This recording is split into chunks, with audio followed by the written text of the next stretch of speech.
সকালের জলখাবারে যদি লুচি আলুর দম হয় তাহলে নিশ্চয়ই খুব ভালো হয়, কিন্তু এখানে এই যে লুচি আলুর দম দেখছো এটা একেবারে হেলদি, আর সঙ্গে এর মধ্যে রয়েছে প্রচুর পরিমাণে প্রোটিনও। কিন্তু লুচির মধ্যে আবার প্রোটিন কিভাবে থাকে চলো সেটাই দেখে নেব।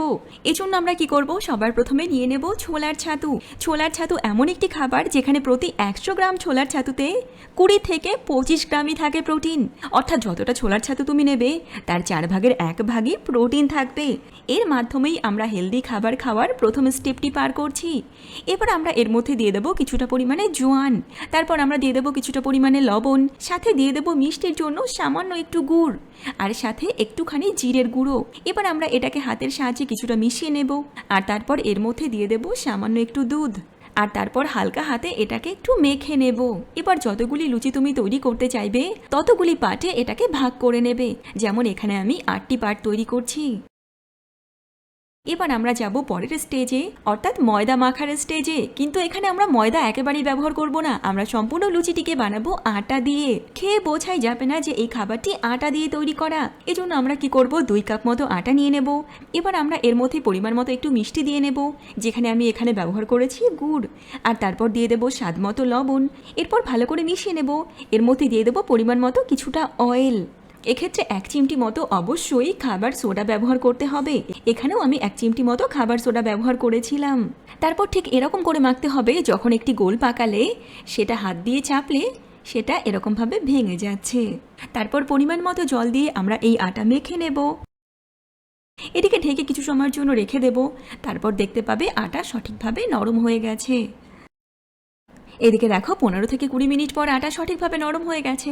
এরকম সময়তে যে কটি লুচি তুমি তৈরি করতে চাও ততগুলি ভাগে কেটে নাও, অথবা যতগুলি হয় ততগুলি ভাগে কেটে নাও, আর তারপর এগুলিকে গোল করে বাটির শেপ বানিয়ে সেই ছাতু দিয়ে এর মুখটা আটকে দাও, আর তারপর বেলে নিলে লুচি রেডি হয়ে যাবে ভাজার জন্য। এবার মাঝারি আঁচে এই লুচিগুলিকে আমাদের উল্টে পাল্টে ভেজে নিতে হবে, তারপরই তৈরি হয়ে যাবে সেই লুচি। দেখে বোঝাই যাবে না, সঙ্গে খেয়েও বোঝা যাবে না যে এগুলি আটার তৈরি লুচি। অত্যন্ত টেস্টি। যেমনটা আমরা জানি আটা দিয়ে লুচি বানালে সেটা খুব তাড়াতাড়ি নরম হয়ে যায়, কিন্তু এর ক্ষেত্রে তেমন কিছুই হবে না। এবার এর জন্য যে আলুর দমটা তৈরি হয়েছিল সেটারই টেস্টও ছিল একেবারে অনুষ্ঠান বাড়ির মতো, কিন্তু পুরোপুরি হেলদিভাবে তৈরি করা। যেমন এখানে দেখো 500 গ্রাম আলুর দম বানানোর জন্য এই সামান্য মাত্র তেলই ব্যবহার করা হয়েছে। এজন্য বেশ কিছু সিক্রেট ট্রিক রয়েছে। সবার প্রথমে আমাদের কি করতে হবে, এর মধ্যে দিয়ে দিতে হবে শুকনো লঙ্কা। সেই সমস্ত প্রসিডিওর আমরা ফলো করব যেটা অনুষ্ঠান বাড়ির কোনো আলুর দম বানানোর জন্য ফলো করতে হয়। আমরা শুধু তেলের সঙ্গে কম্প্রোমাইজ করব, আর কিছুর সঙ্গে নয়। এবার আমরা অবশ্যই এর মধ্যে দিয়ে দেব 2টি এলাচ, সুগন্ধ আমাদের চাই। সঙ্গে 2টি তেজপাতাও দিয়ে দেব। যখন দেখবে রান্নাঘর একেবারে গন্ধে মম করছে তখন আমরা এর মধ্যে আলু দিয়ে দেব। এটাতে পেঁয়াজ রসুন আমরা ব্যবহার করব না, তাই এই অয়েলে আমরা আলু ভেজে নেব। আলুটা ভাজা হতে থাকবে, ততক্ষণে আমরা একটি সিক্রেট মশলা পেস্ট করব, যার মধ্যে রয়েছে আদার টুকরো। আর যে সিক্রেট উপাদানটি আমরা ব্যবহার করব সেটা হলো বাদাম। যেমন এখানে দেখছো 500 গ্রাম আলুর জন্য আমরা 1 মুঠো বাদাম নিয়েছি। এটা সেই সিক্রেট ট্রিক যেটা আলুর দমের টেস্টকে একেবারে হাইতে পৌঁছে দেবে। এদিকে আলুর রং যখন একটু গোল্ডেন হয়ে আসবে তখন আমরা এর মধ্যে দিয়ে দেব লবণ, আর সঙ্গে দিয়ে দেব হলুদ গুঁড়ো, সঙ্গে সামান্য পরিমাণে লাল লঙ্কার গুঁড়ো, আর সাথে দেব 1 চামচ মতো জিরে গুঁড়ো। আর তারপর আমাদের এর মধ্যে দিয়ে দিতে হবে টুকরো করে কেটে রাখা 2টি টমেটো। এই টমেটো দেওয়ার জন্য আলুর দমের কালার একেবারে লাল হয়ে আসবে। খুব বেশি লঙ্কার গুঁড়ো দেওয়ার আমাদের প্রয়োজন হবে না। এবার দেখো টমেটো কিছুটা সফট হয়ে এসেছে।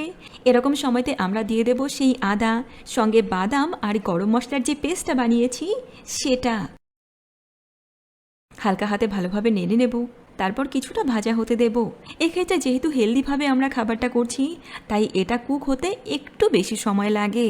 যেখানে তেলের পরিমাণ বেশি হলে আমরা জানি খুব তাড়াতাড়ি খাবারটা তৈরি হয়ে যায়। এবার যখন দেখবে কিছুটা সুগন্ধ ছেড়ে এসেছে আর মশলাটা সঠিকভাবে ভাজা হয়ে গেছে তখন আমরা এর মধ্যে দিয়ে দেব জল। খেয়াল রাখবে এর মধ্যে গরম জল ব্যবহার করলে সবচেয়ে ভালো রেজাল্ট আসে। এবার কিছুটা হালকাভাবে নেড়ে আমরা কি করব, ঢাকনা দিয়ে কিছু সময়ের জন্য ঢেকে দেব। ব্যাস তৈরি হয়ে গেল একেবারে কম তেলে অত্যন্ত সুস্বাদু আলুর দম, আর সঙ্গে ময়দা ছাড়া লুচি যার মধ্যে রয়েছে প্রোটিনও।